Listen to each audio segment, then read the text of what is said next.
soo dhawaada saaxiibayaal marka mawduuc yar ayaan markaas cashirkan u hadli doonaa oo loo yaqaano comments okay mar walba markaad soo qori rabtid xitaa markii buugaagta aad ku qaratid ama slideyada waxaa arkaysaa wax loo yaqaano comments marka commentskaas waxaan rabnaa marka inaan si gaar ah cashirkan ugu sharaxno insha allah okay commenty sidaa u taqaaniin waxaa la lahaa yacni qofka inuu wax faala ka baxsado sida caadigeena koodka asina marka waxaad ku dhex qori karaysaa commenty taasoo micnaheeda tahay koodka wax maku soo kordhinayo waxna kama nusqaaminayo just waa wax meesha ku qoran waa comment qof uu bixinayso tusaale kale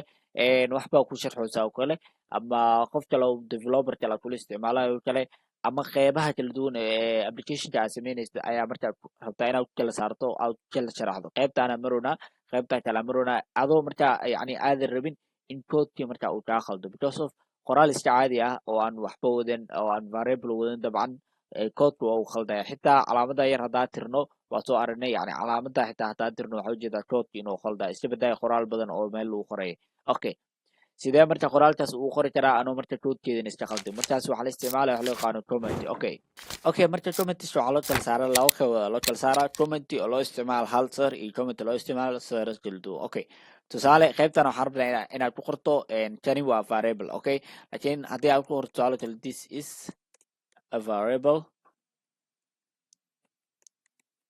this is a variable markaad ku qorto waxaa ujeedaa in marka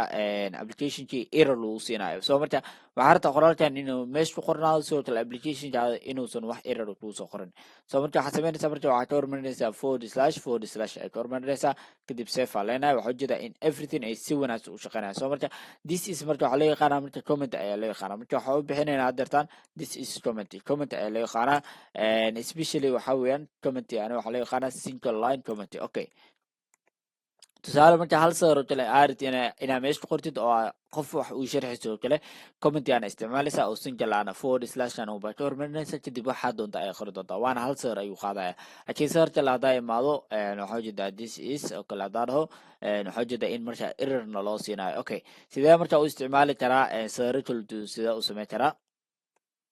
haddii aad sawiro kala duwan inaad qorto waxaa samaynaysaa multiline comment wax loo yaqaana jira okay waxaa samaynaysaa waxaad samaynaysaa /* kadib waxaa markaa soo xiraysaa haddana * for backward slash okay it's just the forward slash which is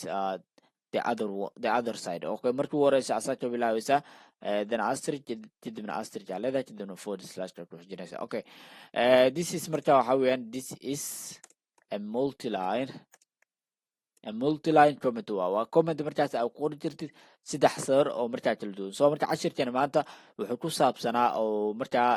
khuseeye wuxuu ahaa comments okay tusaale halkaana comment ku qori karnaa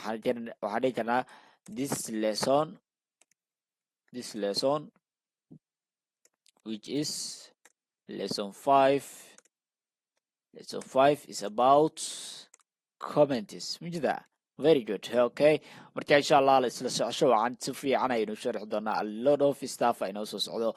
waxaa sameysaa markaa support gareeya channelka subscribe saara sidoo kale waxaa sameysaan asxaabtiin usii share gareeya insha allah meel fiican isla gaari doonaa oo aad aad iyo aad u jeclaan doontaan barnaamijkan ama luuqadan C++ a lot of students waxaa jira head gareynaya oo nacaya laakiin insha allah waxaan isu daynaa inaan u sharaxno qaabka ugu fudud qaabka ugu wacan iyo inta u yar markaa qaadan karayno si markaa loo fahmo marka haddii aad la socotaan like subscribe iyo share insha allah wasalaamu calaykum waraxmatullahi wabarakatu